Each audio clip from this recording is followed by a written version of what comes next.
For more on this issue, I want to welcome OAN political correspondent Jack Posobiec, who is with us from the Bureau in the nation's capital. Jack, you were on the ground at this rally, so you're probably the best person to talk to, compared to maybe some other talking heads who had a lot to say about this rally yesterday.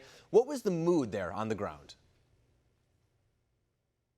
Yeah, Alex, that's right. I was there yesterday at Richmond throughout the entire day, throughout the day's events. We were filming, we were talking to people.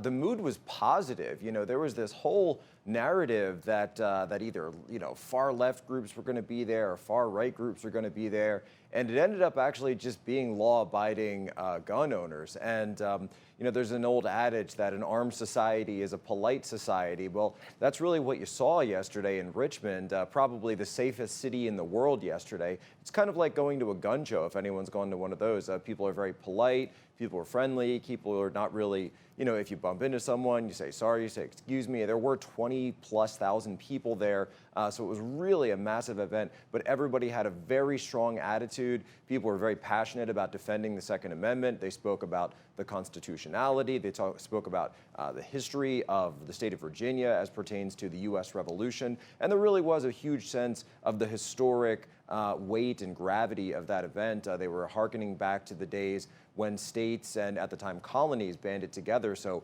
people from as far as North Carolina, people from Michigan, people from California, from Texas, had all flown in to stand with the people of Virginia in the face of what they saw a major infringement on the Second Amendment. Yeah, and if you were to just watch cable news over the weekend, I would have expected you to come back in a coffin. They were making it seem like this was going to be a horrible event. People were going to clash, that this was inevitable violence. That's one phrase that one network used.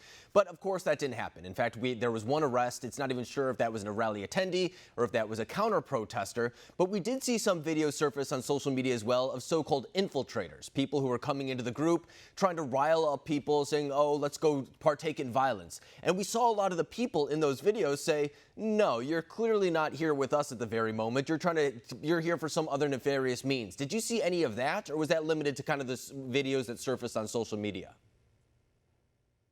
Honestly, in the 5 hours or so that we spent walking around, we didn't see anyone trying to rile anybody up, other than just folks that were pro-Second Amendment when they were giving interviews. Usually people were quite serious. People take, obviously, gun issues very seriously. Most gun owners, myself being a gun owner, are very serious about their equipment, especially when they have it out in public, when they're using it. So you didn't see a lot from the actual gun owners there. About 16,000 of those 22,000 came armed, and then 6,000 came unarmed and were actually allowed to walk up to the State House.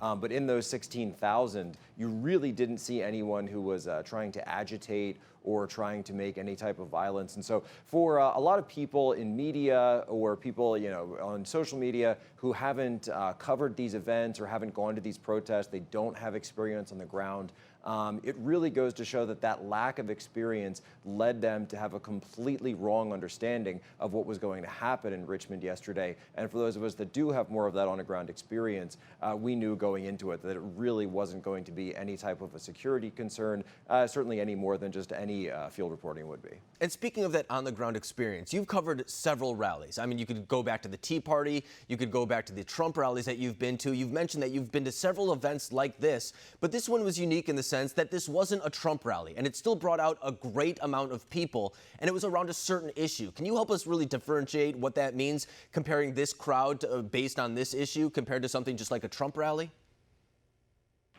Well, so what's interesting is that typically in political activism, rallies and marches are more associated with the left. There's the climate march, the science march, the women's march. That's typically seen as a left-wing form of activism. However, now the right, starting with the March for Life, is now beginning to add these sort of pro-gun marches. And the fact that 22,000 people came out, it shows that on the right side of the aisle, people are actually trying to use different tactics that maybe they didn't use before, and it's not necessarily related to a political candidate or any one political party.